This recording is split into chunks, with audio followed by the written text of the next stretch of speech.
Terima kasih atas kehadiran Bapak Ibu guru hebat semuanya. Di kesempatan yang baik ini, saya akan melakukan pengimasan budaya positif dengan 5 posisi kontrol. Perkenalkan, nama saya Dr. Fredrik Biu, SPD. Saya TGP Angkatan 9 dari SMP Negeri 2 Amlapura. Nah, sebelum kegiatan ini dimulai, marilah kita bersama-sama mengawali kegiatan ini dengan melantunkan doa sesuai agama dan kepercayaannya masing-masing. Berdoa dimulai.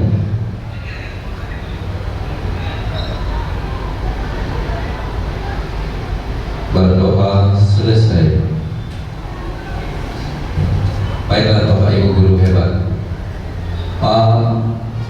hari ini kita akan mengenal tentang budaya positif. Kenapa kita harus membangun budaya positif di sekolah? Itu sesuai dengan kegiatan kita hari ini, yang melatar belakangi adalah tujuan pendidikan nasional dari Ki Hajar Dewantara, bahwa guru diibaratkan sebagai petani yang memiliki peranan penting untuk menyuburkan tanamannya. Seorang petani akan memastikan tanah tempat tumbuhnya tanaman merupakan tanah yang kondisinya cocok untuk ditanami. Dari urian ini kita bisa mengibaratkan sekolah sebagai tanah dan tanaman sebagai murid. Untuk itu, kita sebagai guru harus mengusahakan sekolah sebagai tempat yang nyaman, aman, dan menyenangkan untuk bertumbuh serta dapat menghindarkan murid dari hal-hal yang mengganggu pertumbuhan potensinya. Maka seorang guru memiliki tanggung jawab untuk menciptakan suasana sekolah yang demikian dengan menciptakan lingkungan positif yang terdiri dari warga sekolah yang saling mendukung, bekerja sama, saling menghargai, dan saling belajar sehingga tercipta kebiasaan-kebiasaan baik. Dari kebiasaan baik itu akhirnya dapat menumbuhkan karakter baik dan terciptalah budaya positif di lingkungan sekolah. Nah, bagian dari budaya positif ini yang pertama ada keyakinan kelas. Keyakinan kelas ini merupakan suatu keyakinan yang disepakati dengan siswa. Jadi di sini melibatkan semua komponen yang ada di kelas, baik itu guru dan siswa. Keyakinan kelas itu adalah sesuatu yang diyakini bersama-sama, yang berasal dari penyatuan pikiran untuk menjadi nilai-nilai kebaikan untuk diturunkan di kelas. Jadi nilai-nilai yang kita sebut sebagai suatu keyakinan, yaitu nilai-nilai kebaikan universal yang disepakati secara tersirat dan tersurat, lepas dari latar belakang suku, negara, bahasa maupun agama. Jadinya di sini nilai-nilai yang bersifat universal ini tidak mengkhusus ya, artinya bisa diterima oleh semua kalangan, bukan satu kelompok saja atau kelompok-kelompok tertentu saja.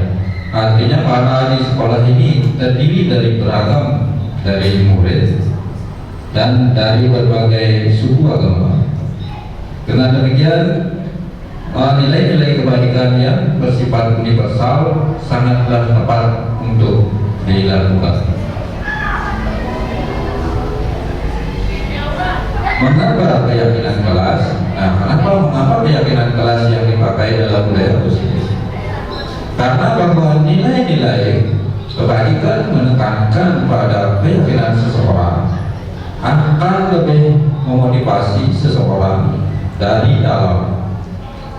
Seseorang akan lebih tergerak dan bersemangat untuk menjalankan keyakinannya daripada hanya sekedar mengikuti serangkaian peraturan tertulis tanpa makna.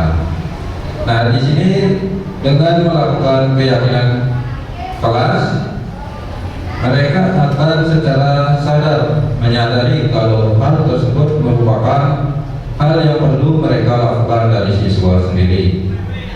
Dengan demikian, jika menerapkan tata tertib peraturan yang ada secara tertulis, mereka memang melaksanakannya, tetapi secara harfiah mereka kurang paham apa sih tujuannya dari melakukan hal tersebut. Padahal peraturan yang sudah berlaku atau tata tertib merupakan memiliki makna yang mulia. Namun dalam melaksanakannya mereka merasa kurang begitu paham. Mereka cuma mengikutinya saja. Jika keyakinan kelas, mereka akan tahu betul memang inilah yang mesti dilakukan.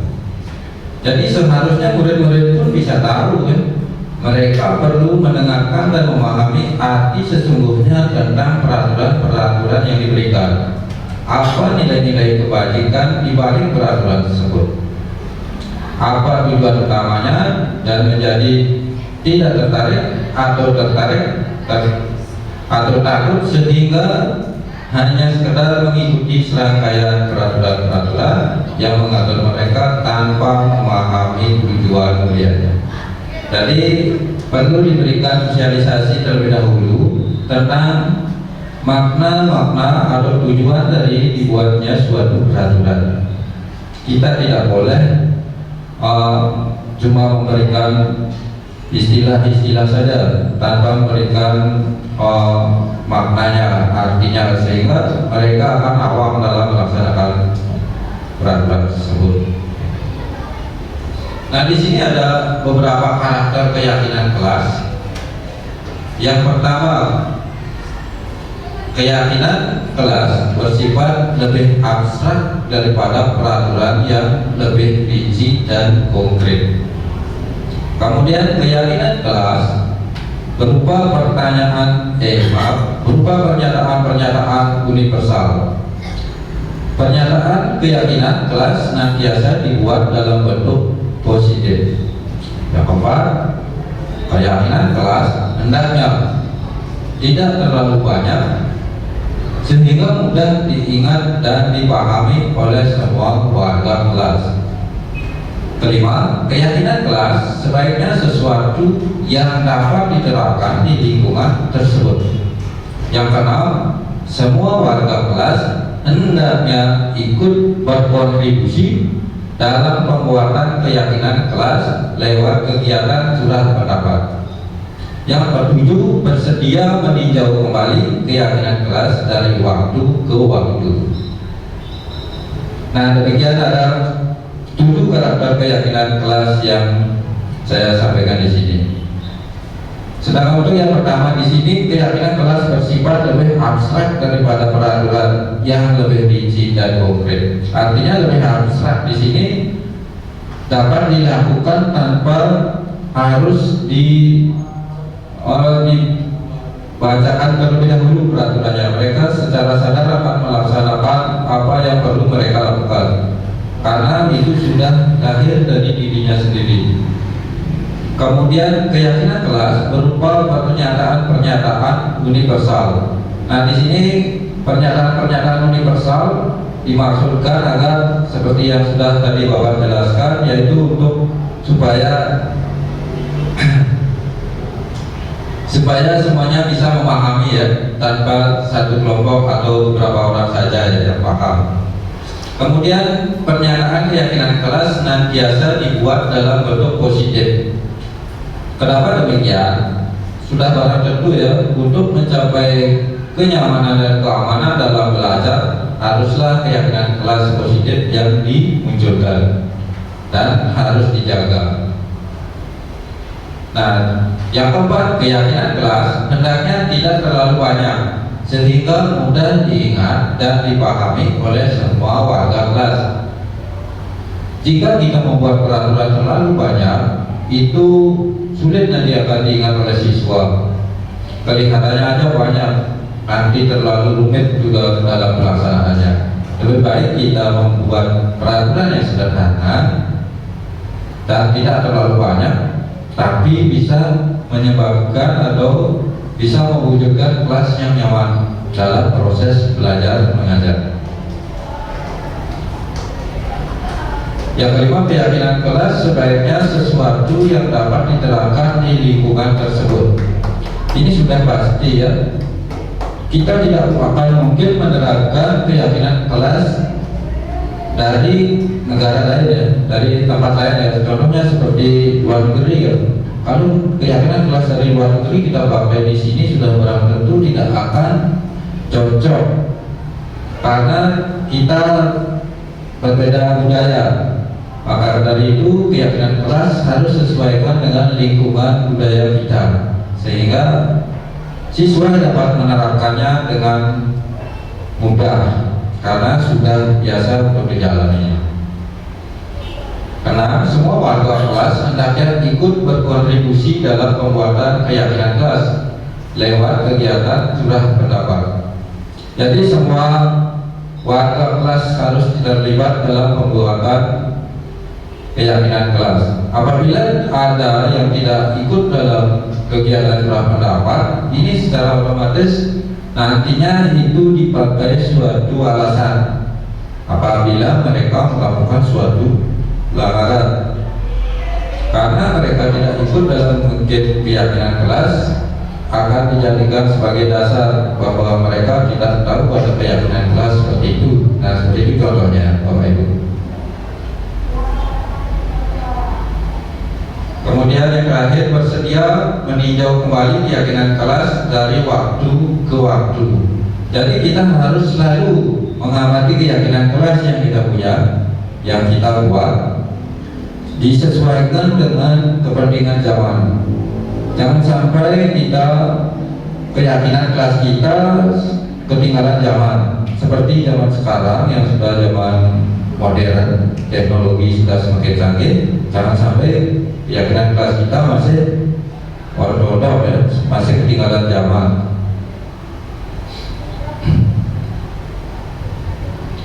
Nah, selain dari itu, langkah yang perlu dilakukan dalam membuat keyakinan kelas ini saya klasifikasikan menjadi 6 bagian. Untuk langkah pertama, mempersilahkan murid untuk curah pendapat tentang peraturan di kelas. Kita memberikan kebebasan ya kepada siswa untuk mencurahkan pikirannya, apa yang dia ingin keluarkan dari pikirannya. Kemudian yang kedua, mencatat semua masukan di depan kelas dengan tulisan yang besar atau menggunakan post-it. Nah, ini sudah sering ya dilakukan ya, menggunakan post-it ini. Ada yang tidak paham Bapak Ibu guru? Ada yang tidak tahu post-it-nya? Yang ditempel-tempel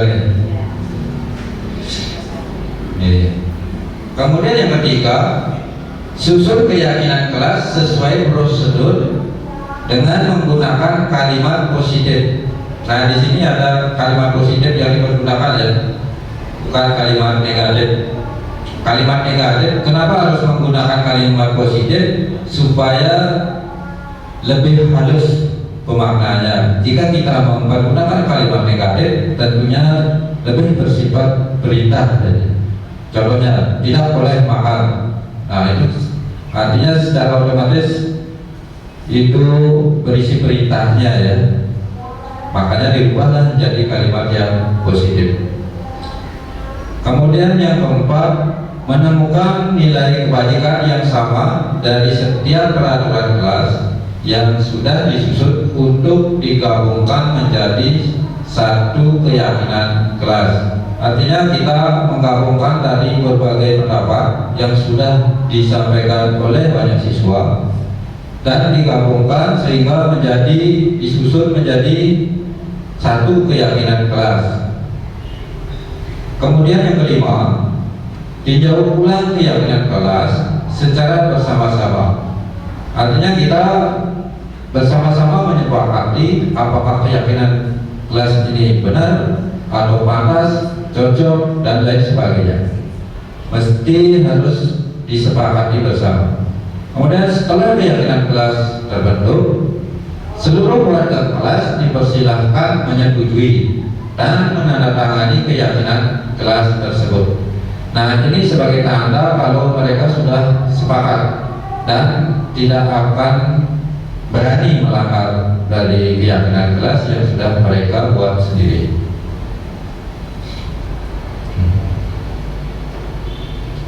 Apakah Bapak Ibu guru hebat sudah pernah membuat keyakinan kelas?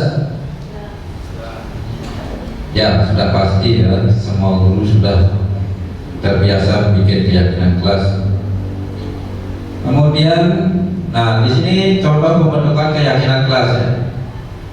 Jadi kita bisa masukkan peraturan kelas dari siswa seperti piket datang lebih awal. Kemudian yang kedua, pelankan suara. Maksudnya jangan terlalu keras padanya kalau tidak ada guru atau diberikan tugas saja oleh guru. Kemudian tertib di kelas. Tertib artinya tidak boleh melakukan hal-hal yang aneh-aneh, apalagi merusak sarana bangku, sarana kelas. Kemudian menggunakan pakaian lengkap. Tidak boleh menggunakan pakaian yang tidak lengkap ya.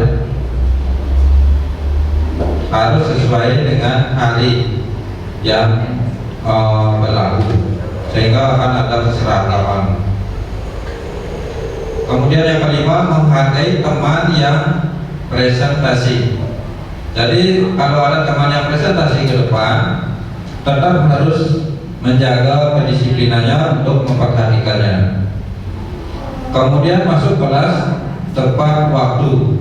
Masuk kelas tepat waktu biar tidak mendapat tegur dari guru atau yang lainnya ya.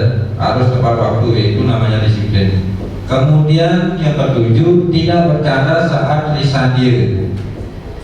Nah, ini perlu sekali ya, karena sering juga ada siswa yang tidak serius dalam melakukannya. Yang kedelapan, mendengarkan guru saat pembelajaran. Jadi siswa tidak boleh ngobrol saat guru sedang melaksanakan proses pembelajaran. Kemudian tidak mencoret meja. Nah, siswa diharapkan bisa menjaga agar meja sarana kelas tetap bagus. Kemudian menyetor PR tepat waktu. Nah, ini yang perlu mereka taati sekali ya. Nah, itu contohnya ya. Kemudian dari contoh tersebut kita akan mengklasifikasikannya menjadi keyakinan kelas ya. Yang pertama, pelankan suara, tertib di kelas, menggunakan pakaian lengkap, tidak bercanda saat disandir, tidak mencoret meja. Nah, ini kita klasifikasikan menjadi sebagai mematuhi tata tertib. Sebagai siswa harus mengikuti tata tertib yang berlaku. Kemudian ada lagi, menghargai teman yang presentasi, mendengarkan guru saat pelajaran. Nah, ini kita klasifikasikan sebagai saling menghargai dan menghormati antar sesama. Kemudian menyetor PR tepat waktu, masuk kelas tepat waktu. Ini dapat kita klasifikasikan menjadi disiplin dan menghargai waktu. Nah, ini ada contoh aksi nyata pembentukan keyakinan kelas, di mana siswa sedang menuangkan pikirannya dalam sebuah kertas post-it ya, yang tadi Bapak maksud, yang tadi saya maksudkan ya. Nah, kemudian siswa menempelkan kertas di papan tulis. Kemudian setelah ditempelkan, nanti kita akan tuliskan di papan apa saja yang menjadi keyakinan kelas yang sudah disampaikan oleh siswa. Nah, di sini juga karena saya mengampu pas kelas, kadang saya melakukannya di kelas-kelas lainnya juga ya. Nah, di sini juga terlihat ada Pak Guru Kedok Suci di kiri di sana sedang berdiri. Nah, ini juga ya ada. Nah, ini siswa yang sedang melakukan kegiatan untuk menemukan atau untuk mendiskusikan tentang apa yang menjadi keyakinan kelas yang akan dipakai dan mana yang tidak akan dipakai. Kita akan memberikan kesempatan mereka untuk menyampaikan pendapatnya bersama-sama sehingga keyakinan kelas dapat terwujud. Nah, kita lanjutkan ya. Setelah kita membuat keyakinan kelas, kita akan melanjutkan dengan 5 posisi kontrol guru. Jadi secara tidak sadar guru memiliki sisi kontrol ya, posisi kontrol ya, yang mungkin belum banyak yang menyadarinya. Meskipun sudah melaksanakannya, tapi tidak tahu ya apa namanya yang dilakukan itu. Nah, sekarang Bapak Ibu silakan tonton videonya. Di sini ada 5 posisi kontrol yang bisa Bapak Ibu pahami ya.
Baiklah Bapak Ibu, dari tayangan tadi kelima video atau 5 posisi kontrol yang tadi diterapkan oleh ibu guru tersebut, adakah yang berbeda dari kelima peran guru pada video tersebut?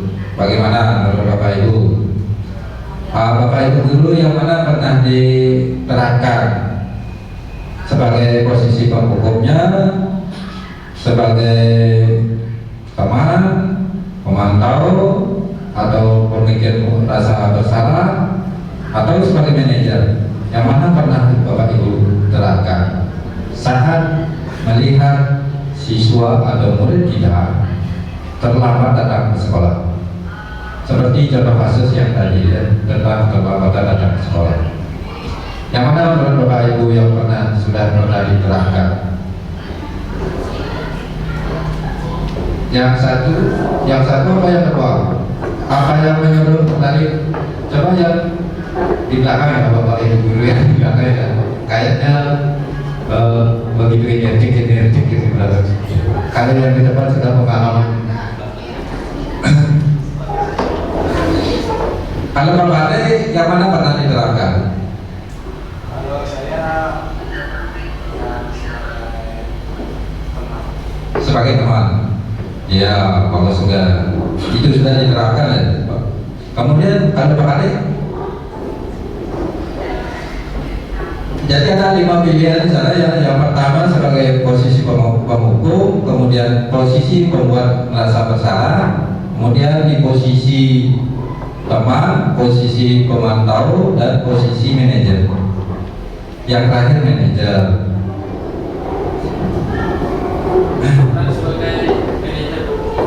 Lebih memilih sebagai manajer ya. Di sini manajer bukan artian seperti yang di perusahaan ya, yaitu duduk dengan jabatan tinggi ya, kalau manajer. Kalau di sini posisi kontrol ya, sebutan katanya. Nah itu dari pendapat dari bapak-bapak guru ya. Kemudian dari ibu-ibu guru. Nah yang dari belakang, ibu dia yang cantik, ya kadang-kadang di posisi sebagai teman, ya kadang-kadang kalau udah keseringan bikin rasa bersalah. bikin rasa bersalah. Ya, masing-masing memiliki cara tersendiri. Kemudian untuk Bu Reni, boleh pakai bahasa Inggris Bu? Karena dia juga bisa paham bahasa Inggris sedikit-sedikit. Kalau saya sih rasanya pernah melakukan kelimanya itu ya, karena kalau merasa dia terlalu buat kita jengkel juga ya kita mendekat dia, kayak kita merasa bodoh sama dia gitu. Nah, karena juga kita membuat dia merasa bersalah banget dengan Ya, kelakuan. karena terlalu sering murid itu melakukan kesalahan seperti itu. Mungkin ibu kesal, tapi waktu awal-awalnya murid itu melakukan kesalahan, yang mana ibu bapaknya? Sebagai teman. Sebagai teman. Sebagai teman. Sebagai teman. Ya, mungkin bapak ibu yang lain mau menambahkan. Kalau Bu Mita bagaimana?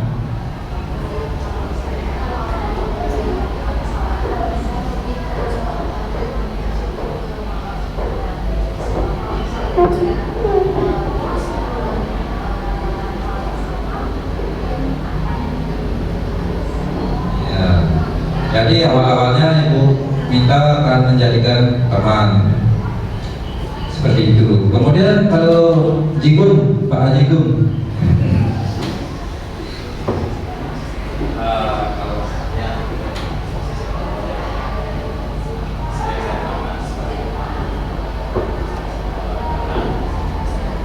sebagai pemantau saja, tapi bukan secara keseluruhan. ya, sebagai pemantau, oke. Tidak secara keseluruhan, tapi tetap mengawasi, memantau. Kadang-kadang di sini memantau ada kiat-kiatnya dengan mengingatkan ada peraturan yang harus begini, harus begitu. Itu yang perlu diperhatikan kalau sebagai pemantau. Nah sekarang dia akan jelaskan dari posisi 5 posisi kontrol. Kalau mungkin yang di depan mungkin yang tidak bertanya karena mungkin yang di depan ini sudah lebih dahulu. Nah, tadi posisi kontrol.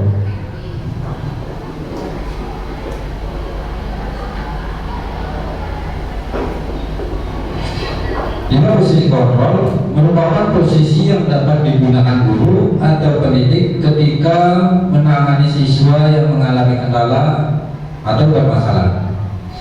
Menurut ilmuwan Diane Goshen mengemukakan bahwa guru perlu meninjau kembali penerapan disiplin di dalam ruang-ruang kelas mereka selama ini. Apakah telah efektif? Apakah berpusat memerdekakan dan memandirikan murid? Bagaimana dan mengapa? Nah, melalui serangkaian riset dan berdasarkan pada teori kontrol, Dr. William Glasser berkesimpulan ada 5 posisi kontrol yang diterapkan seorang guru, orang tua ataupun atasan dalam melakukan kontrol. Kelima posisi kontrol tersebut adalah penghukum, pembuat rasa bersalah, teman, pemantau, dan manajer. Jadi ya, jangan ulangi lagi ya untuk memutar videonya ya, yang sebagai penghukum ya.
Demikian yang dilakukan oleh Bu Guru dengan menggunakan posisi kontrol yang pertama, yaitu posisi penghukum.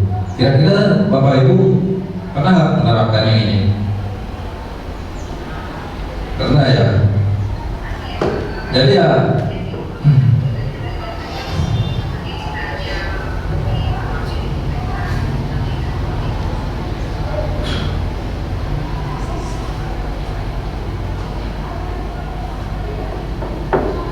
nah, pada posisi kontrol yang pertama, yaitu pada posisi penghukum, seorang penghukum bisa menggunakan hukuman fisik maupun verbal.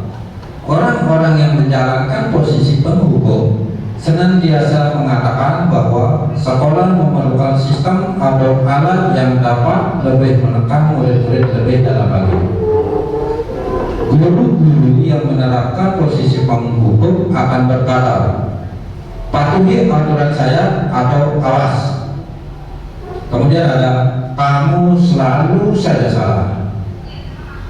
Kemudian ada, selalu, pasti selalu yang berakhir selesai. Nah, guru seperti ini senantiasa percaya hanya ada satu cara agar pembelajaran bisa berhasil, yaitu caranya dia. Kemudian penghukum menggunakan nada suara yang tinggi dengan bahasa tubuh, mata melotot, dan jari menunjuk-nunjuk atau menghardik. Seperti, terlambat lagi, pasti terlambat lagi, selalu dengan terlambat, kapan bisa datang tepat waktu. Cobalah tanyakan kepada Bapak Ibu guru sendiri ya. Bagaimana perasaan murid bila guru berbicara seperti itu pada saat muridnya datang terlambat? Nah, di sini setelah melakukan penelitian, hasil menyatakan kemungkinan murid marah dan menendam atau bersifat agresif. Bisa jadi sesudah kembali duduk, murid tersebut akan mencoret-coret bukunya atau meja tulisnya. Lebih buruk lagi, sepulang sekolah, murid melihat motor atau mobil bapak ibu guru dan akan menggores kendaraan tersebut dengan paku. Nah, ini yang bisa ditimbulkan ya. Jika kita melakukan posisi penghukum, akan menimbulkan dendam. Nah, sekarang untuk posisi kontrol membuat merasa bersalah ya. Jadi kembali saya mau putarkan videonya ya.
Nah, ini posisi pembuat merasa bersalah, dan juga ini paling sering juga saya sendiri sering melihat ya, ada bapak ibu guru yang melakukan hal yang seperti ini.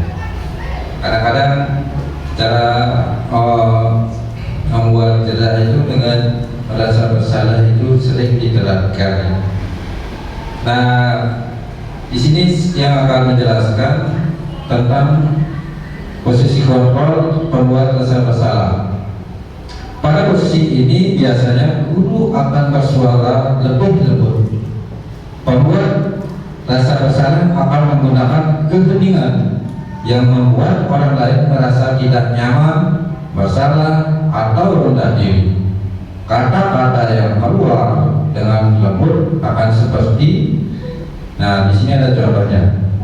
Ibu sangat kecewa sekali dengan kamu. Nah, di sini nadanya lembut ya. Kemudian berapa kali Bapak harus memberitahu kamu ya. Nah, di sini tidak kasar ya, tidak menggunakan nada keras. Kemudian gimana coba kalau orang tua kamu tahu kamu berbuat begini?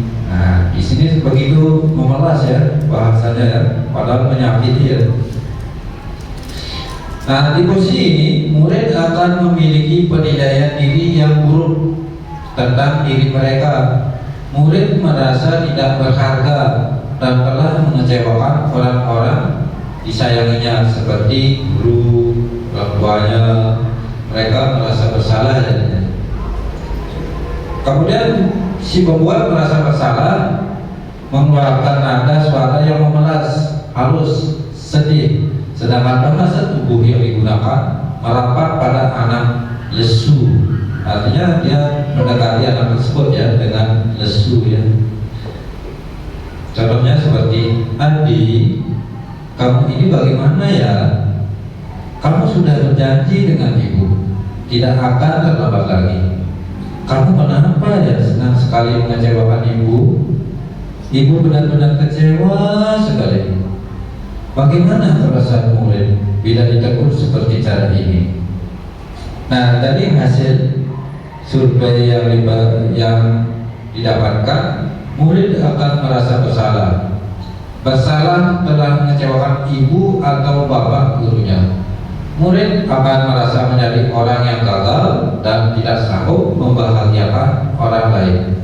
Kadang-kala sikap seperti ini lebih berbahaya dari sikap penghukum, karena emosi akan tertanam rapat di dalam murid menahan perasaan.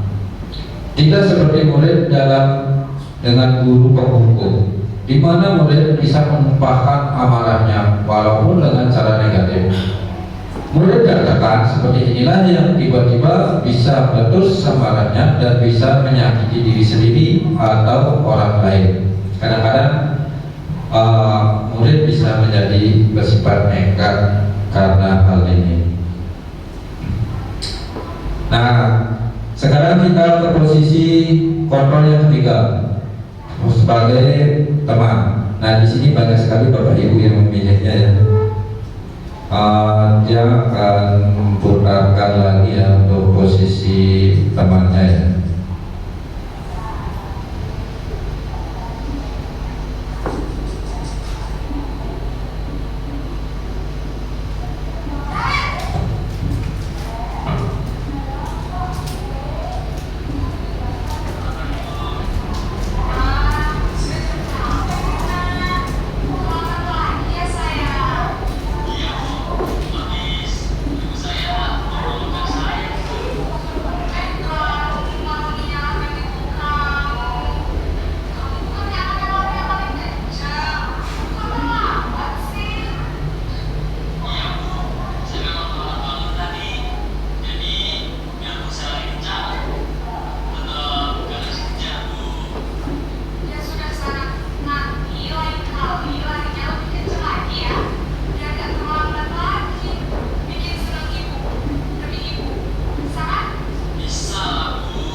Nah, ini yang tadi banyak yang meminati ya posisi kontrol ini ya.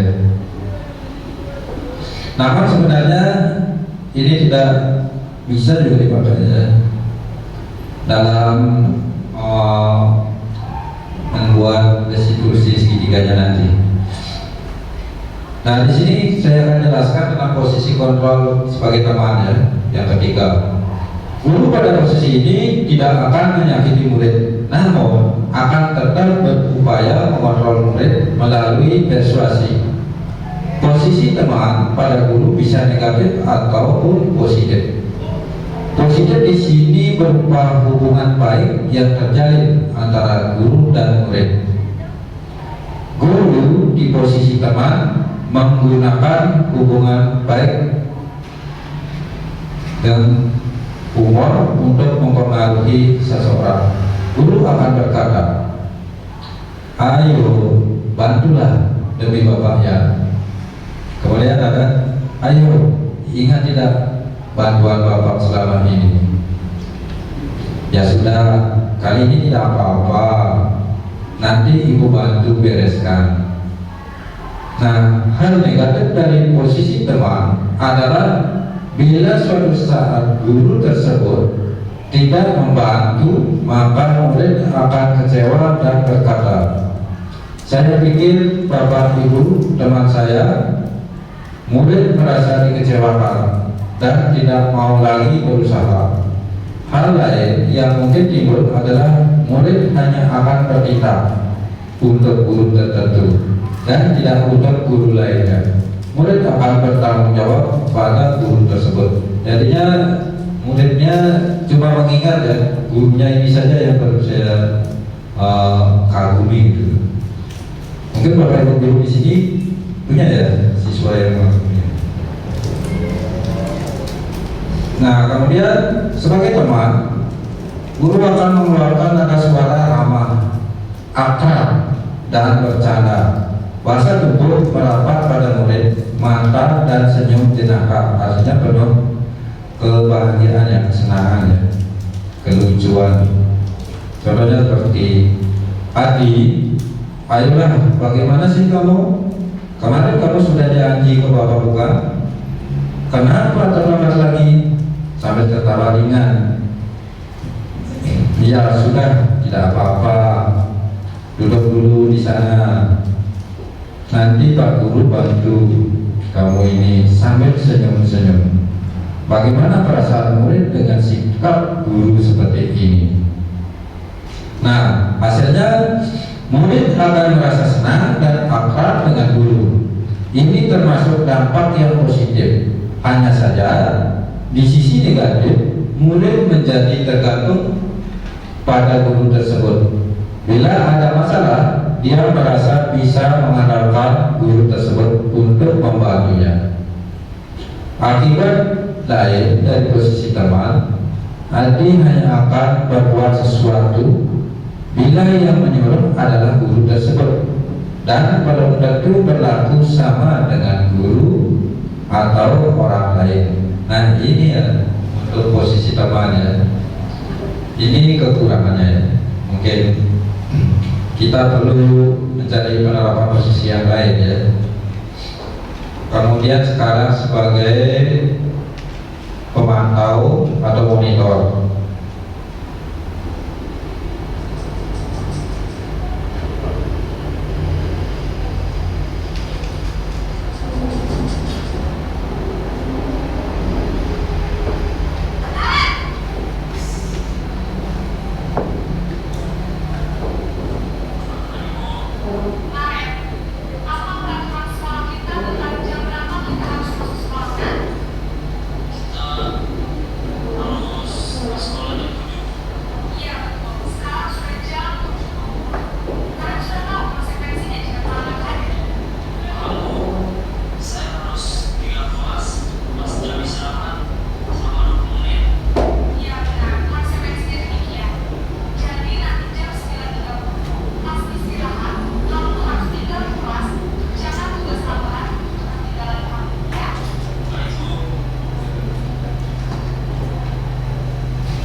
Nah ini kalau yang di posisi pemantau atau monitor, dan ini juga cukup baik ya untuk diterapkan. Nah di sini penjelasannya, memantau berarti mengawasi. Pada saat kita mengawasi, kita bertanggung jawab atas perilaku orang-orang yang kita awasi. Posisi pemantau berdasarkan pada peraturan-peraturan dan konsekuensi. Dengan menggunakan sanksi atau konsekuensi, kita dapat memisahkan hubungan pribadi kita dengan murid. Sebagai seorang yang menjalankan posisi pemantau, pernah pertanyaan yang diajukan seorang pemantau, peraturannya apa? Apa yang telah kamu lakukan? Sanksi atau konsekuensinya apa? Jadi seseorang pemantau sangat mengandalkan penghitungan, catatan, data yang dapat digunakan sebagai bukti atas perilaku seseorang. Posisi ini akan menggunakan stiker, slip catatan, data, cek. Jadi posisi pemantau sendiri berawal dari teori stimulus respon yang menunjukkan tanggung jawab guru dalam mengontrol murid. Pemantau biasanya menggunakan nada suara yang datar, menggunakan bahasa tubuh yang formal. Contohnya, Guru, Adi, tahukah kamu jam berapa kita memulai? Kemudian Adi menjawab, tahu Pak. Kemudian Guru, kamu terlambat 15 menit. Apakah kamu sudah mengerti konsekuensi yang harus dilakukan bila terlambat? Kemudian Adi menjawab, paham Pak, saya harus tinggal kelas pada jam istirahat nanti dan mengerjakan tugas ketertinggalan saya. Kemudian Guru lagi berkata, ya benar, nanti pada saat jam istirahat kamu harus tinggal di kelas untuk menyelesaikan tugas yang tertinggal tadi. Saya tunggu. Bagaimana pada saat murid diperlakukan seperti ini? Nah, hasil menyatakan kalau murid memahami konsekuensi yang harus dijalankan karena telah melanggar salah satu peraturan sekolah. Guru tidak menunjukkan suatu emosi yang berlebihan, menjadi marah atau membuat merasa bersalah. Murid tetap dibuat tidak nyaman, yaitu dengan harus tinggal kelas pada waktu jam istirahat dan mengerjakan tugas. Guru tetap harus memantau murid pada saat mengerjakan tugas di jam istirahat, karena murid tidak bisa ditinggal seorang diri. Nah, itu untuk hasil dari posisi kontrol pemantaunya ada. Kita lanjutkan pada posisi manajer. Kita akan lihat tayangan video lagi ya.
Ini untuk yang posisi manajer. Jadi pada posisi manajer, posisi terakhir adalah posisi di mana guru berbuat sesuatu bersama dengan murid, mempersilahkan murid mempertanggungjawabkan perilakunya, mendukung murid agar dapat menemukan solusi atas permasalahannya sendiri. Seorang manajer akan berkata, apa yang kita yakini, jadi kembali ke keyakinan kelas ya. Kemudian apakah kamu meyakininya? Jika kamu meyakininya, apakah kamu bersedia memperbaikinya? Jika kamu memperbaiki ini, hal ini menunjukkan apa tentang dirimu? Apa rencana kamu untuk memperbaiki hal ini? Nah, di sini tugas seorang manajer. Nah, tadi Pak Kadek yang memilih manajernya. Tugas seorang manajer bukan untuk mengatur perilaku seseorang. Kita memimpin murid untuk dapat mengatur dirinya. Seorang manajer bukannya memisahkan murid dari kelompoknya, tapi mengembalikan murid tersebut ke kelompoknya dengan lebih baik dan kuat. Kemudian pada posisi manajer, nada suara tulus, bahasa tubuh tidak kaku menekan ke murid. Jadi guru akan berkata, Adi, apakah kamu mengetahui jam berapa sekolah dimulai? Dan Adi pun akan menjawab, tahu Pak, jam 7.00. Ya, Jadi kamu terlambat, kira-kira bagaimana kamu akan memperbaiki masalah ini? Nah, jadi guru akan bertanya ya tentang bagaimana Adi untuk memperbaiki kesalahannya. Kemudian Adi akan menjawab, saya bisa menanyakan teman saya, Pak, untuk mengecek tugas yang tertinggal. Kemudian guru akan berkata, baik, itu bisa dilakukan. Apakah besok akan ada masalah untuk kamu agar bisa hadir tepat waktu ke sekolah? Nah, di sini guru akan terus menggali apa yang ada dalam pikiran siswa ya. Kemudian Adi akan menjawab, tidak Pak, saya bisa hadir tepat waktu. Kemudian guru akan berkata, baik, saya hargai usahamu untuk memperbaiki diri. Bagaimana perasaan murid diperlakukan seperti ini? Pada posisi manajer, maka suara guru sebaiknya tulus. Tidak perlu marah, tidak perlu meninggikan suara, apalagi menunjuk-nunjuk jari ke murid, berkaca pinggang atau bersikap seolah-olah menyesal. Nampak sedih sekali akan perbuatan murid ataupun bersedang gurau menempatkan diri sebagai teman murid. Jadi posisi kontrol yang diharapkan diterapkan, yaitu posisi kontrol yang bisa diterapkan sebagai pemantau dan manajer.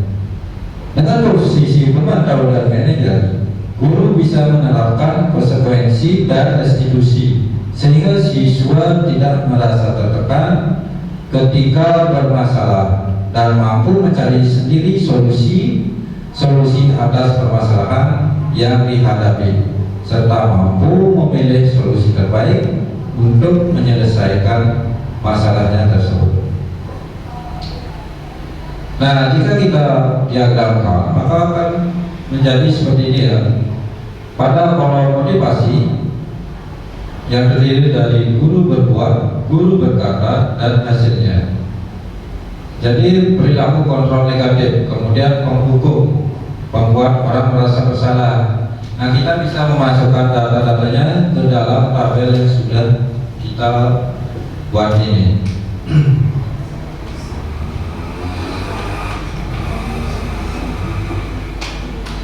Nah, di sini dari posisi kelima, posisi kontrol ya, kita masukkan ya.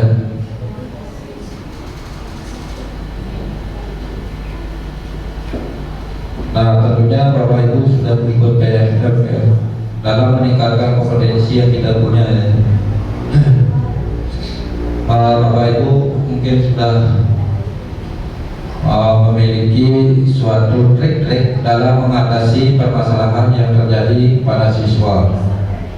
Nah, mulai hari ini marilah kita menerapkan posisi kontrol sebagai pemantau dan manajer agar pendekatan restitusi bisa berjalan dengan maksimal dan bisa menyelesaikan masalah dengan sebaik-baiknya. Darinya permasalahan akan selesai dari dalam diri siswa itu sendiri, tanpa harus kita yang menakut-nakuti atau sebagai teman, sebagai apalagi sebagai pembuat rasa bersalah. Nah, seperti itu, oke. Dan di PNR juga sudah banyak ya yang diterapkan ya. Karena minat PNR juga sudah dilaksanakan ya dalam membuat aksi nyata. Kemudian Bapak Ibu dulu sudah berapa punya sertifikat ya? Wih, selamat ya, benar-benar mantap sekali. Yang lainnya bagaimana? Bu Reni berapa punya? Saya baru satu. baru satu. Ya, mengawali ya, mengawali. Semangat, belum ada Iya. Pak Arul berapa?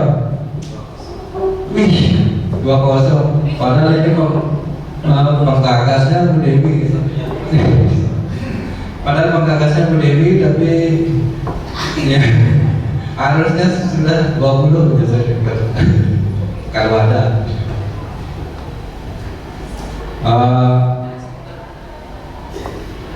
Kira-kira sudah 1 jam lebih ya kita melakukan ini ya, kira-kira.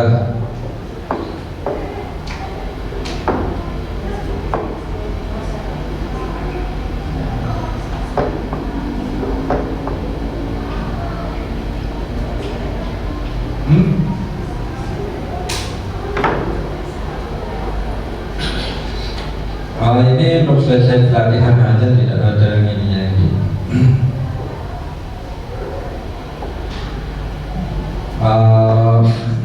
Baiklah, karena waktu saya sudah mengganggu kesibukan Bapak Ibu guru semuanya, dan saya mengucapkan banyak-banyak terima kasih karena Bapak Ibu guru hebat ini telah bersedia meluangkan waktunya untuk ikut dalam kegiatan ini.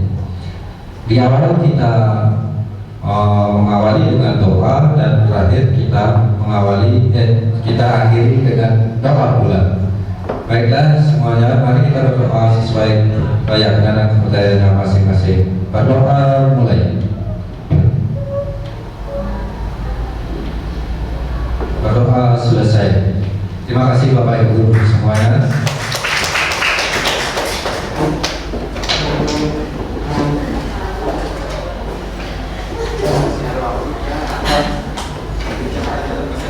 kasih.